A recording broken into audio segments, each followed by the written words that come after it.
Un gusto en saludarles, mi nombre es Betania Hernández, soy estudiante de Medicina en la Universidad Oriente Núcleo en Anzoátegui y junto a mis compañeras Ana Huiza, Anabel Guaregua, Alexandra Rivero, Andrea González y Jaxi Brito vamos a hablarles sobre el paciente quirúrgico, tanto la evaluación preoperatoria como la clasificación de riesgo quirúrgico.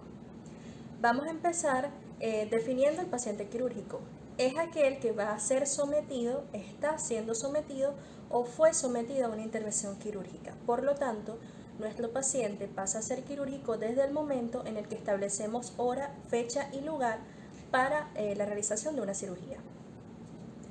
Los objetivos de la evaluación preoperatoria son simplemente asegurar que nuestro paciente entre al quirófano en las mejores condiciones posibles para reducir la morbimortalidad asociada al acto quirúrgico.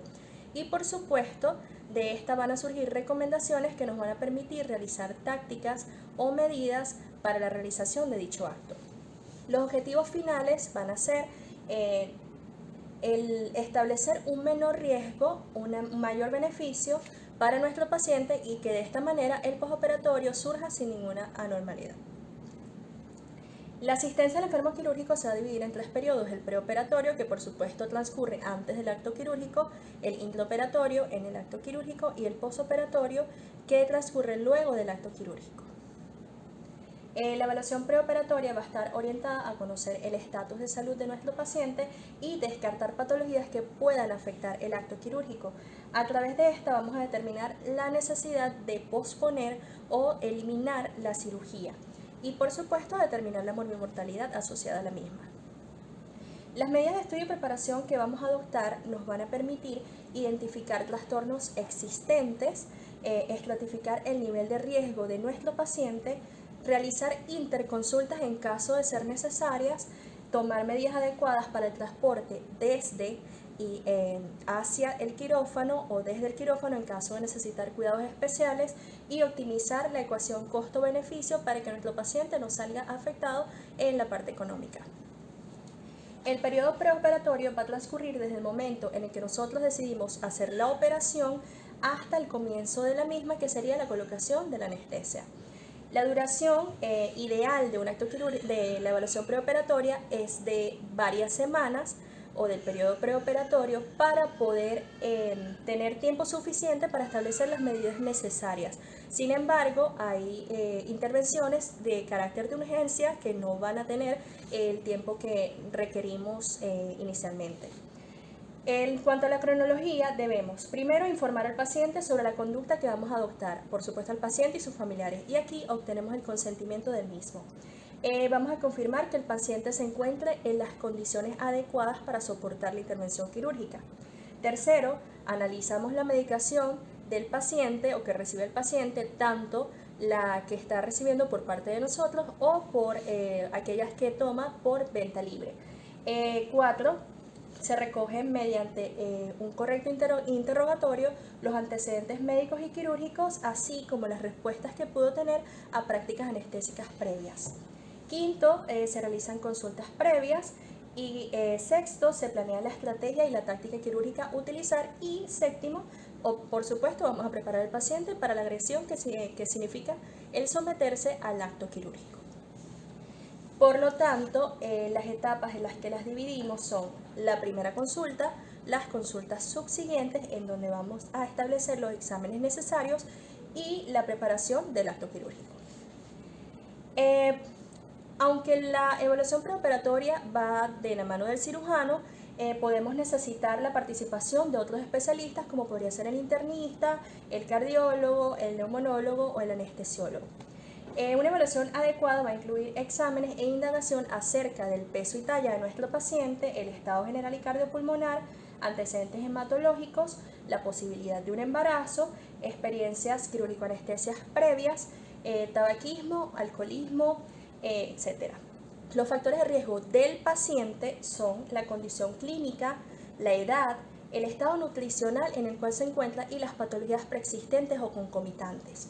Los factores de riesgo de la cirugía incluyen la anestesia, la duración y la complejidad del acto, el carácter electivo o de urgencia del acto quirúrgico, la experiencia del equipo que va a realizar la cirugía y por supuesto y optimizar la ecuación costo-beneficio para que nuestro paciente no salga afectado en la parte económica.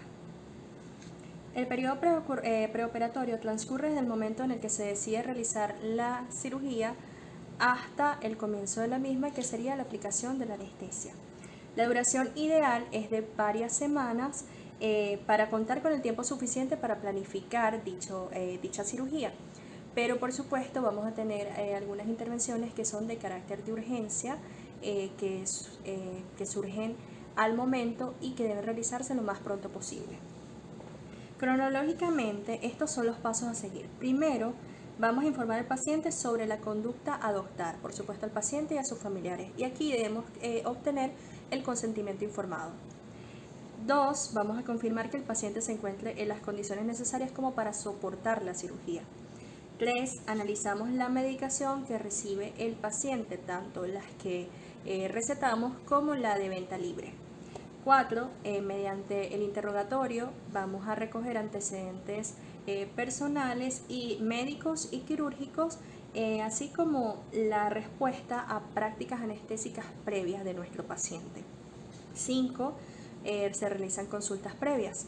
6. Se planea la estrategia y la táctica quirúrgica. 7. Se prepara el paciente para la agresión que puede significar la intervención quirúrgica. Las etapas en las que vamos a dividirlo entonces serían 3. La primera consulta, las consultas subsiguientes, en donde vamos a determinar los exámenes necesarios, y la preparación del acto quirúrgico. A pesar de que la evaluación preoperatoria va a estar determinada por el cirujano, también podemos necesitar la participación de otros especialistas como el internista, el cardiólogo, el neumonólogo y el anestesiólogo. Una evaluación adecuada incluye exámenes e indagación acerca del peso y talla de nuestro paciente, el estado general y cardiopulmonar, antecedentes hematológicos, una posibilidad de embarazo, antecedentes quirúrgicos o anestésicos previos, tabaquismo, alcoholismo, entre otros. Ahora, los riesgos del paciente van a incluir la condición clínica en la cual se encuentra, la edad del mismo, el estado nutricional y patologías preexistentes. Los factores de riesgo de la cirugía van a incluir la anestesia, la complejidad del acto que se va a llevar a cabo, el carácter de la operación, si es electiva o de urgencia, la experiencia del equipo que va a realizar dicha intervención y por supuesto el lugar en el que se va a realizar o las condiciones en las que se encuentra el lugar donde se va a realizar la cirugía. Un paciente de alto riesgo es aquel que presenta altas probabilidades de complicación cardíaca a consecuencia de una patología preexistente o concomitante. La mayoría de estos pacientes cursa con enfermedad pulmonar severa, una diabetes mal controlada, hipertensión severa, anemia sintomática, síndromes coronarios inestables como infartos del miocardio previos o anginas inestable o severa, insuficiencia cardíaca congestiva descompensada, arritmias significativas o enfermedad valvular severa. En procedimientos de bajo riesgo, como por ejemplo biopsias de piel, no es necesario realizar estos exámenes especiales para realizar dicho procedimiento, al menos que al momento en que realicemos el interrogatorio o el examen físico surjan algunas indicaciones que nos lleven a hacerlo. En cuanto a la condición clínica, vamos a distinguir dos categorías, enfermos estables y enfermos críticos. En los enfermos estables tenemos el grupo 1. Aquí vamos a encontrar enfermos con patologías crónicas controladas que tienen un acto quirúrgico perfectamente planificado, por lo tanto el riesgo es mínimo. Y enfermos críticos tenemos grupo 2 y grupo 3. En el grupo 2 tenemos enfermos con patología aguda o urgente con un preoperatorio mínimo de 6 horas, es decir, son pacientes que requieren una intervención de carácter de urgencia.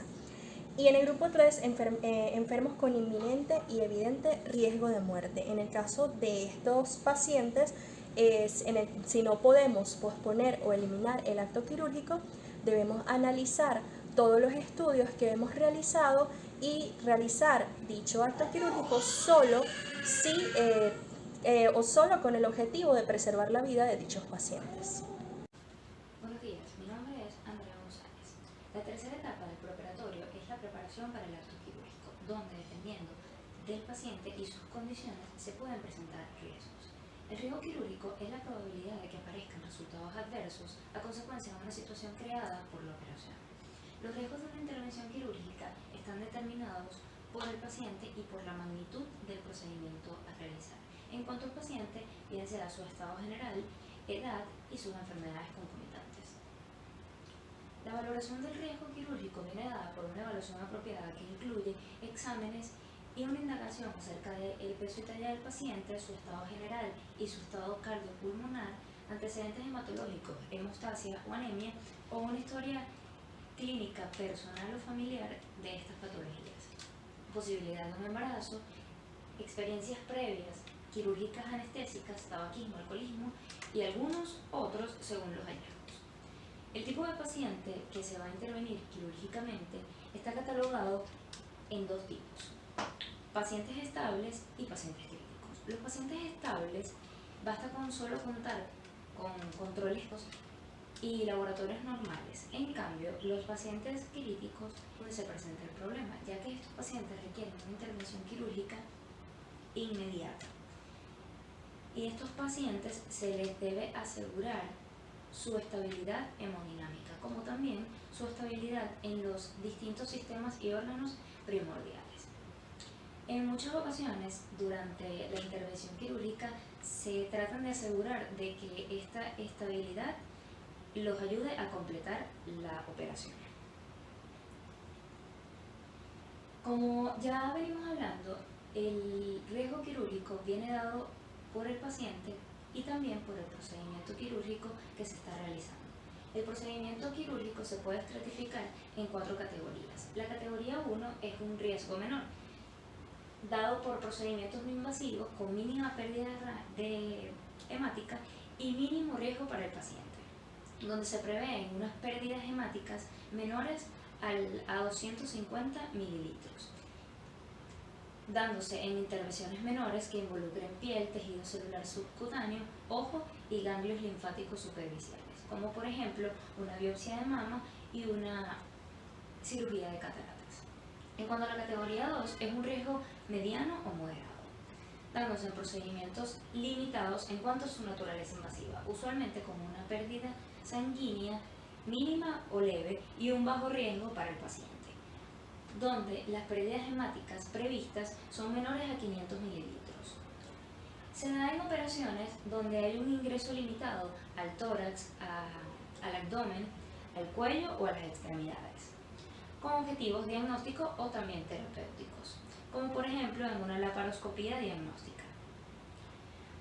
También se dan en procedimientos superficiales extensos, como por ejemplo una cirugías plásticas faciales o de extremidades.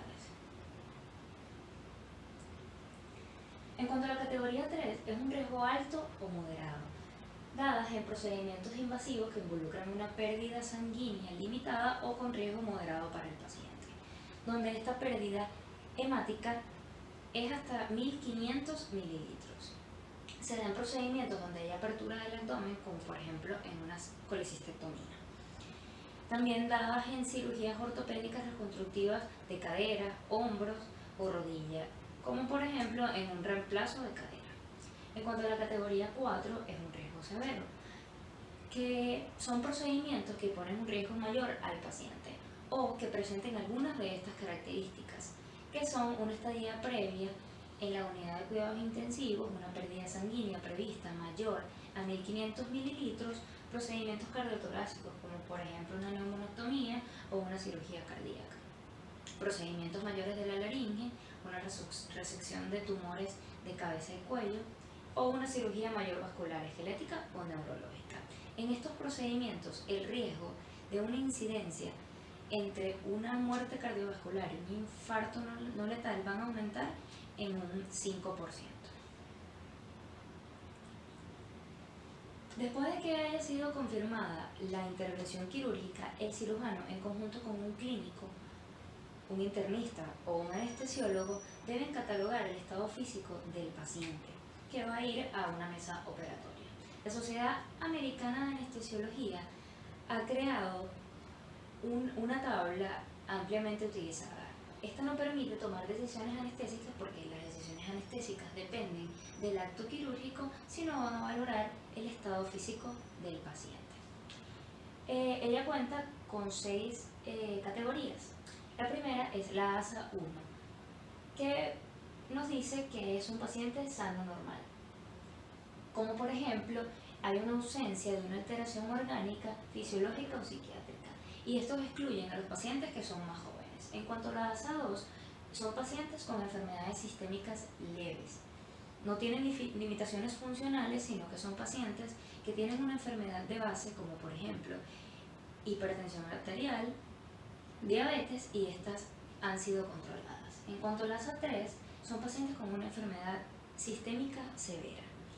Pueden contar con alguna alteración funcional y estas enfermedades sistémicas previas probablemente no estén controladas, poniendo en riesgo al paciente durante una intervención quirúrgica. El ASA 4 son pacientes con enfermedad sistémica severa que amenazan de forma constante la vida. Estos pacientes van a presentar una o más enfermedades sistémicas no tratadas, como por ejemplo una enfermedad obstructiva crónica, una insuficiencia cardíaca congestiva y una insuficiencia hepatorrenal. En cuanto a la ASA 5, son pacientes moribundos que no se espera que sobrevivan sin la operación. Y el ASA 6 son pacientes con muerte cerebral declarada y los órganos están siendo removidos para donación. Son pacientes que la intervención quirúrgica solo viene dada para remover órganos que han sido previamente donados. Muchas gracias. Buenas tardes, mi nombre es Ana Huiza y yo les voy a hablar sobre la evaluación y tratamiento de los factores de riesgo generales. Para empezar, la información la vamos a tener por medio de la anamnesis, el examen físico y las investigaciones correspondientes. Los exámenes preoperatorios tienen como objetivo evaluar la enfermedad de base y el riesgo preoperatorio, tomando en cuenta las patologías asociadas, la medicación habitual y las operaciones previas. Si bien es cierto, estos exámenes no son indispensables para ofrecer un diagnóstico porque lo podemos hacer con el interrogatorio y el examen físico. Esto va más orientado a la parte de la intervención que en ese momento le podemos ofrecer al paciente el menor tiempo de hospitalización posible, ya que lo ideal sería en menos de 24 horas. Aquellos análisis que lo llamamos de rutina, esos estudios que indiscriminadamente le mandamos a los pacientes a pesar de que ya tenemos una historia clínica, tan solo nos van a ayudar en un 5% para un diagnóstico, en un 9% para la conducta y si no existen antecedentes patológicos en un 0,22%. Pero hay dos situaciones en las que sí son indispensables y es en la cirugía de urgencia y en el momento en que la historia clínica no sea precisa o esté incompleta, ya sea por una discapacidad física o mental. Luego vamos a hablar de la evaluación preoperatoria. ¿Qué vamos a evaluar? El estado general del paciente, el estado de nutrición, a descartar las patologías concomitantes o asociadas y el estado inmunitario del paciente con respecto al tétano. Luego hablamos de la historia clínica y del examen físico. Aquí esto va orientado más directamente al aparato cardiovascular, el respiratorio, el estado de nutrición del paciente, el sistema endocrino, el sistema hematológico, las infecciones que se puedan presentar y la medicación actual. Entonces, aquí el interrogatorio puede llegar a ser más exhaustivo que el examen físico y más efectivo incluso que los exámenes de laboratorio. Por eso esto es muy importante.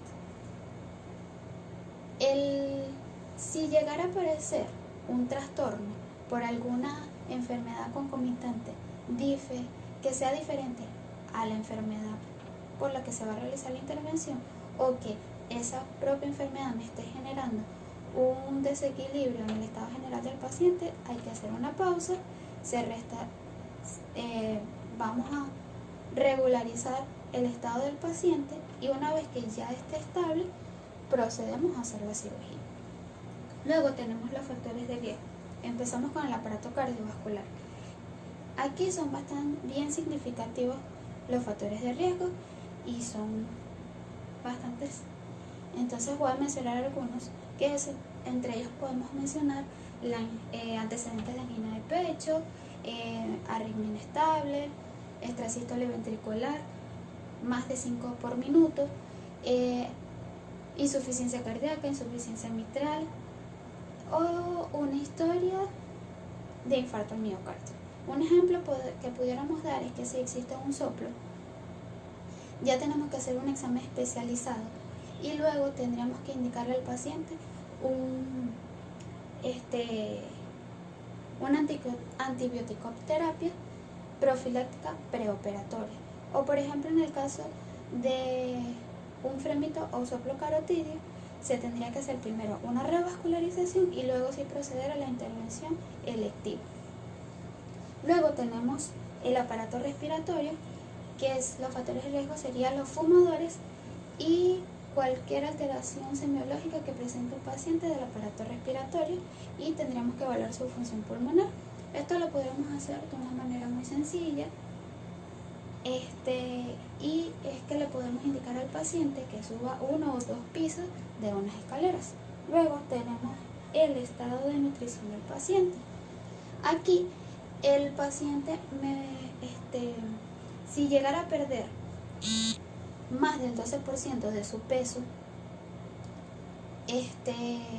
los 6 meses antes de la intervención, pudiera llegar a tener las siguientes complicaciones, como problemas de cicatrización, insuficiencia inmunitaria e insuficiencia respiratoria. Luego tenemos la ictericia e insuficiencia hepática.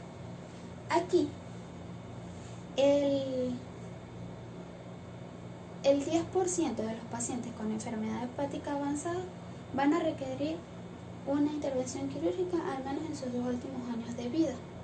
Es por esto que pueden presentar los siguientes factores de riesgo, como coagulopatías, alteraciones en los electrolitos, ascitis, encefalopatías y disfunción renal. Estos son los mismos parámetros que complementan el test de Child. Este test de Child fue modificado por Put y lo que hace es evaluar la reserva funcional hepática. Luego tenemos el sistema endocrino, que vamos a tener factores de riesgo como la insuficiencia suprarrenal, el feocromocitoma, la diabetes, el hipo e hipertiroidismo, entre otros. En el caso de que se presente un feocromocitoma, por ejemplo, debemos realizar el adecuado bloqueo farmacológico pre e intraoperatorio, y por lo menos con los hipoglucemiantes no se deben suspender en el caso de que se vaya a realizar la intervención. En el sistema hematológico tenemos que tomar en cuenta si hay antecedentes de coagulopatía, ya sean personales y familiares. Aquí los factores de riesgo del flebotrombismo y el embolismo pulmonar secundario van a hacer que haya coagulopatías por déficit de la antitrombina 3, por los anticonceptivos orales y por cáncer. También puede haber estasis por obstrucción del retorno venoso, insuficiencia cardíaca congestiva, y también pudiera ser alteraciones del endotelio, ya sea por traumatismos o quirúrgicos. Luego tenemos la presencia de infección. Estas son muy importantes Y sobre todo tenemos que estar muy pendientes de las respiratorias y del tracto urinario, porque en el momento que aparezca debemos tratarla inmediatamente para evitar más complicaciones. La medicación, y hábitos de consumo. Aquí debemos conocer todos los hábitos que tenga el paciente, ya sea tabaco, alcohol, drogas, entre otros. Por ejemplo, en el caso de los fumadores, se tiende a tener enfoque en la parte cardiovascular y respiratoria, y el hábito se le manda a suspender al paciente antes de, por lo menos un mes antes. En el caso de las estupefacientes endovenosos, pueden tener complicaciones como trastornos psiquiátricos, entre otros. Y por último tenemos la profilaxis antitetánica, que va a ser, aquí lo que tenemos que saber es si el paciente tiene las 3 dosis de la vacuna, y si no las tiene, tiene que realizárselas, o sea, tiene que colocárselas para poder, si se la colocó, que sea en un rango menor a 5 años. Muchas gracias. Buenos días, mi nombre es Anabel Guaregua y yo les vengo a hablar sobre el valor de las pruebas complementarias que habitualmente se solicitan ante una cirugía. Se dice que hace más de 2 décadas que la mayoría de los pacientes son sometidos a pruebas diagnósticas que son innecesarias, que lo que hace es aumentar el costo y la morbilidad del procedimiento. La recomendación actual es que los estudios diagnósticos se soliciten considerando las características particulares de cada paciente y del procedimiento quirúrgico, evitando los exámenes que se realizan de forma rutinaria. En primer lugar, les vengo a hablar sobre la rayos X de tórax, la cual está indicada ante la sospecha clínica de la presencia de enfermedades pulmonares activas o de alguna alteración a nivel de la pared torácica. También se le indica lo que viene siendo un electrocardiograma. Se recomienda ante de las intervenciones planeadas o de urgencia en todos los pacientes con enfermedades cardiovasculares conocidas o que tengan signos o síntomas relacionados con esta enfermedad o que tengan algún factor de riesgo. También se indican exámenes hematológicos, como viene siendo el dosaje de hemoglobina y hematocrito. Diversos estudios han determinado que la hemoglobina es inferior en un 5% de todos aquellos pacientes que se realizan este examen de forma rutinaria, entre un valor entre 10 y 15.5, pero se dice que hay un riesgo perioperatorio cuando el nivel de hemoglobina es menor de 8 grados por decilitro. Por eso se recomienda este contagio de hemoglobina, ya que esto es una prueba muy sensible. También se indica lo que viene las pruebas de coagulación, la cual está determinada a través de una correcta historia clínica. También se indica lo que viene siendo la bioquímica sanguínea, en la cual vamos a determinar la determinación de los electrolitos, glucemias y enzimas hepáticas. En cuanto a la determinación de electrolitos, estos trastornos ven muy raros, en un 4% aproximadamente. Con lo que respecta a la glucemia, esta está relacionada con factores de riesgo y se ven más afectados en las personas de edades avanzadas.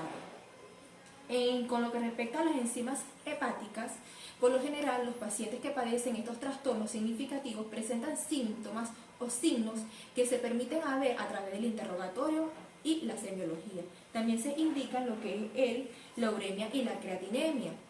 Esta refleja la disminución de la filtración glomerular cuando el deterioro llega al 50%, y esta está indicada en aquellos pacientes que estén tomando algún tipo de droga que sea eliminado a través de la orina. También se indica el grupo sanguíneo. La determinación de este grupo sanguíneo está dado ya que es únicamente, se toma como válido, la cual si se realiza en el servicio de hemoterapia, el cual va a realizar la transfusión sanguínea. Del resto no se toma como válido. También se indica el análisis de orina. El análisis de orina, él está indicado en busca de infecciones urinarias asintomáticas y no como tal en enfermedades renales. También se realizan otros tipos de estudios, como son gases en sangre, la cual ellos están indicados en aquellos pacientes con historias clínicas evidentes con enfermedades pulmonares crónicas. También se realiza el test funcional del tubo digestivo, el test de hipersensibilidad retardada, la cual justifica para evaluar la alteración de la inmunidad en pacientes alérgicos. También la capacidad vital se indica, la determinación de clearescencias de creatininas y electrolitos en aquellos pacientes que se sospechan alguna enfermedad renal crónica. En cuanto a la vigencia de estos exámenes preoperatorios, se dice que si salen normales no deben superar los 4 meses. Y si hay alguna anormalidad en cuanto a los resultados, se deben repetir de igual manera el electrocardiograma. Muchas gracias, este ha sido todo mi seminario. Exámenes complementarios mínimos y suficientes en el preoperatorio de una cirugía con anestesia general en pacientes con aspecto físico ASA clase 1. La mayoría de las veces, únicamente con la historia clínica es suficiente para establecer los riesgos susceptibles del paciente. En la actualidad, los especialistas requieren o solicitan diferentes exámenes complementarios como lo es el hematocrito, la urea, la glucemia, el rayos X de tórax y el electrocardiograma. Estos van a depender según el sexo y la edad. En pacientes hombres menores a 40 años no es necesario realizar ninguno de estos exámenes, y en mujeres menores a 40 años no se realiza ninguno de estos exámenes excepto el hematocrito, y en pacientes de 41 a 60 años se realizan todos los exámenes excepto el hematocrito, y en pacientes de mayor a 60 años se realizan todos los exámenes. En el exámenes complementarios requeridos en el preoperatorio de enfermos con estatus físico ASA mayor que 1, estos van a depender de diferentes niveles, a nivel de sangre, de metabolismo, de orina, aparato respiratorio, de aparato cardiovascular y coagulación y hemostasia. A nivel de sangre tenemos que realizar siempre lo que es un recuento leucocitario. También podemos solicitar fórmula leucocitaria, hemoglobina y grupo sanguíneo. Y en metabolismo siempre se debe realizar lo que es la glucemia. También puede realizar uremia y un ionograma. En el examen a nivel de orina se solicita glicemia, sedimento y hemoglobina. Y en el aparato respiratorio una radiografía de tórax, y en el aparato cardiovascular se debe realizar un electrocardiograma. Son necesarios en pacientes mayores a 40 años o en pacientes que padezcan patologías cardiovasculares. Y en la coagulación y hemostasia tenemos los tiempos de protrombina y recuento de plaquetas. Para la preparación para la intervención quirúrgica es necesario efectuar las intervenciones terapéuticas que se logren identificar antes del acto quirúrgico para así ser corregidas y poder realizar el acto. Suspender toda medicación que pueda complicar maniobras de anestesia y actos quirúrgicos y realizar la profilaxis antibiótica correspondiente. Gracias. Mi nombre es Alexandra Rivera y yo le voy a estar hablando de lo que serían los estudios especiales y la preparación preoperatoria para prevención de complicaciones en pacientes con riesgo cardiovascular aumentado, así como también los pacientes diabéticos y en pacientes con riesgo trombótico. Entonces, son predictores de complicaciones cardíacas perioperatorias, primero que todo el infarto de miocardio en los 6 meses previos a la cirugía, así como también un ritmo no sinusal. También tendríamos lo que sería la edad mayor a 70 años y por último, la evidencia de la insuficiencia congestiva. Los exámenes complementarios orientados a evaluar el riesgo cardíaco son, primeramente, un electrocardiograma en reposo, un electrocardiograma ambulatorio, lo que sería la ergometría, que no es más que un electrocardiograma de esfuerzo, así como también tenemos los estudios con cámara gamma o SPECT cardíaco, así como también el cateterismo cardíaco y por último tendríamos lo que sería la angiografía coronaria. En cuanto a la preparación preoperatoria para aquellos pacientes con un riesgo cardiovascular aumentado, vamos a tener lo que sería primero la colocación de un catéter arterial, así como también la colocación de una sonda vesical, un catéter venoso central, un catéter en la arteria pulmonar, un monitoreo electrocardiográfico y lo que sería un ecocardiograma transesofágico. Cabe mencionar que la colocación de todas estas cosas va a incluir el monitoreo invasivo y un manejo farmacológico totalmente agresivo. Ahora, la preparación del paciente diabético. Primero, los pacientes diabéticos insulino dependientes se les va a suspender la administración de insulina de acción prolongada, mientras que aquellos pacientes que no son insulino dependientes se les va a suspender la administración de sulfonilureas de acción prolongada, así como también se les va a suspender la administración de lo que sería la metformina. En cuanto al manejo intraoperatorio, en los diabéticos las anormalidades metabólicas varían según la extensión y la duración del procedimiento y las alteraciones de la secreción de insulina como tal. Entonces lo que pudiéramos tener lo que sería una neuropatía autonómica que me llevaría a una complicación, lo que sería la hipotensión severa. Esto pudiera ser inducido por un efecto de la anestesia como tal. En cuanto al riesgo trombótico, vamos a tener la supresión del tratamiento anticoagulante oral durante los 2 días o 4 días previos al procedimiento en caso de cirugía menor o el doble en caso de cirugía mayor, reiniciándolo la misma noche del día de la intervención. Entonces tendríamos lo que sería una heparina de bajo peso molecular a dosis terapéuticas cada 12 horas. Además, en caso de cirugía mayor de urgencia, si se puede esperar de 8 a 12 horas, se administrará vitamina K en dosis de 10 a 30 miligramos en bolo y se continuará con plasma fresco congelado si fuese necesario con las dosis indicadas. Ahora, para la selección de pacientes de cirugía ambulatoria tenemos una serie de parámetros. Primero que todo, la aceptación de la cirugía ambulatoria por parte del paciente y su familia. Además de esto, que las condiciones de salud del paciente no determinen un riesgo mayor si el procedimiento se realiza sin internación. Además de esto, que no exista un mayor riesgo de presentar complicaciones posoperatorias independientemente de las condiciones de salud del paciente. Además, que el establecimiento y su equipamiento sean adecuados y que la intervención se pueda llevar a cabo con el mismo índice de seguridad que en una internación. Y por último tenemos lo que sería la necesidad de brindar instrucciones especiales antes de la internación como tal. Bueno, esto ha sido todo nuestro seminario, espero les haya gustado. Muchísimas gracias.